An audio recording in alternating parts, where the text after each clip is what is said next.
All right, welcome. Today we're going to be diving into, let's say, the darker side of the dictionary. We're going to arm ourselves with some truly wicked words. Have you ever been in that spot? You're trying to describe something just awful. You know, a betrayal, some kind of sabotage, and the word bad just feels so weak. It doesn't cut it, right? You need a word with more punch, more precision. Well, that is exactly what we're doing today. We have put together a whole vocabulary that gives you the perfect words to call out wrongdoing with, honestly, stunning accuracy. So, where does all this stuff even start? Well, before any bad act, there's a bad thought, right? So for part one, we're going to look at those internal flaws. You could almost call them the seeds of sabotage that get planted inside a person's character. Okay, so first up, cupidity versus covet. The difference here is really subtle, but it's super important. Cupidity, that's just a massive, greedy desire for, well, for more. More wealth, more possessions, just more. But covet, that's personal. That's looking at what someone else has, their car, their job, whatever, and wanting that specific thing. So one's a general hunger, the other is a laser-focused desire.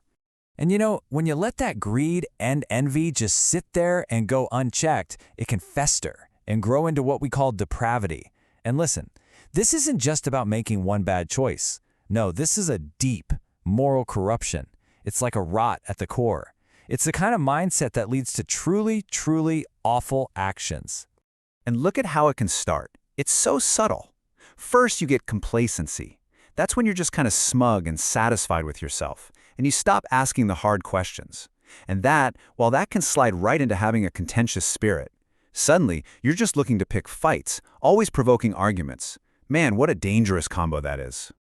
Okay, so having these character flaws is one thing, but let's be real, they almost never stay locked up inside, do they? So the big question is, what happens when all of these dark thoughts start turning into actual destructive actions?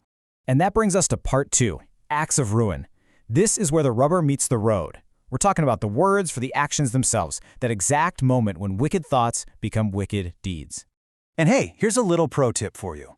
A lot of these words for destruction start with the prefix DE. D. Just think of it as meaning down or away, or to undo something.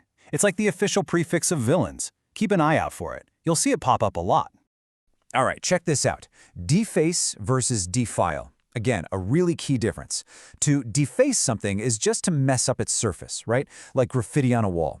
But to defile something? Whoa, that's way deeper. That's to desecrate something sacred, to attack its very meaning. So you might deface a statue, but you defile a memorial. See the difference? One's about appearance, the other is about violating something sacred. And it's a similar idea with debase versus debauch. To debase something is to lower its quality or its value. Think about taking a gold coin and mixing in cheaper metal. You're debasing the currency. But to debauch someone, that's about people. It means to morally corrupt a person, to pull them down. So remember, you debase things, but you debauch people. So you've got all this defacing and defiling and debasing going on. What's the end result? Well, the effects are deleterious. This is such a great word. It's an adjective that just means harmful, damaging, plain and simple. All these terrible actions have deleterious effects. But of course, sabotage isn't always about breaking things, is it? So often, the worst kind of damage, the most corrosive damage, is done with words. And that's what part 3 is all about, the weapon of words. How language itself is used to attack and undermine people. Okay, let's look at what I like to call the trinity of takedowns. First, to disparage someone is basically to say they're of little worth, to just belittle them. Then you have denigrate. This is when you unfairly criticize someone to attack their reputation. It literally means to blacken their name. And finally, to deride someone is to mock them with total contempt, to just ridicule them harshly. 3 different flavors of verbal attack, all of them nasty. So, what's the point of all this disparaging and deriding? A lot of the time, the goal is simply to discomfort the other person. You're just trying to make them feel uneasy, embarrassed, confused. You're trying to throw them off their game so they can't think straight. It's a total social power play. Now, let's talk about a more subtle form of sabotage, dilatory tactics. This is all about using delay as a weapon. Imagine someone who is intentionally slow to cause a problem, like they purposely miss deadlines to make a project fail. They are being dilatory. It's sabotage by slowing things down. All right, so we've gone through the corrupt character, the destructive acts, the weaponized words. What comes next? Well, there's always a reckoning, isn't there? So for our final part, we're going to look at the words we use for the final verdict for assigning blame and facing the consequences. So when it all comes down to it, who's to blame? The person who actually did the wrong thing is culpable. That means they are guilty. They deserve the blame. But what about the people who helped them, or maybe just looked the other way and did nothing? Well, they're complicit. They're involved, like an accomplice. They're part of the wrongdoing, even if they didn't do the main act themselves. And sometimes the worst thing you can do is nothing at all. When someone is derelict in their duties, it means they've been shamefully negligent. They failed to do what they were supposed to do.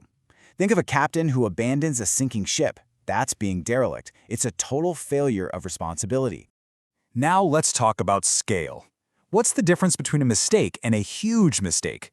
Well, an egregious error is not some small slip-up. No, this is something that is outstandingly, shockingly bad. It's the kind of mistake that's so awful it actually stands out. It literally makes you stop and go, wow, that is bad. And at the end of the day, what's the long-term damage of all this stuff? The perfect word for it is corrosive. Because just like acid, these acts of betrayal and sabotage don't just hurt once, they eat away at things slowly, over time, eating away at trust, at friendships, at companies. It's a gradual, painful destruction. So you might be thinking, why are we learning all these kind of negative words? Well, it's because being able to name something with precision is the absolute first step to understanding it and maybe even dealing with it. These words, they let us call out exactly what's wrong, hold people accountable, and really get the nuances of conflict and character. You know, Mark Twain had this amazing quote about it. He said, the difference between the almost right word and the right word is like the difference between a lightning bug and lightning. And that is so true. Saying someone's action was bad is the lightning bug, but saying it was deleterious or derelict or egregious, now that is a bolt of lightning. The power, the clarity, it's a completely different level. So, there you have it. We've given you the tools. You now have a much sharper, more powerful vocabulary to describe the, let's face it, darker side of things. So the real question is, how are you going to use this lightning to describe the world around you more accurately? Thanks for tuning in.